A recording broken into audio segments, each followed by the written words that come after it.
Good morning mga kaibigan.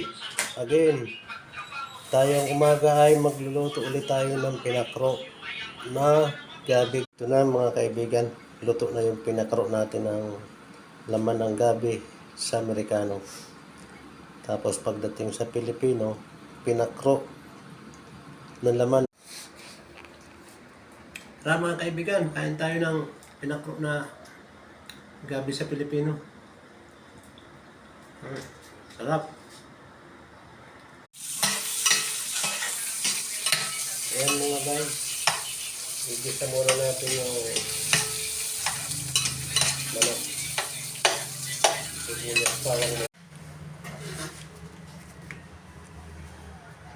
Hello mga kaibigan, ito na yung apritada nating manok. Luto na. Ulam natin ngayon tanghalian.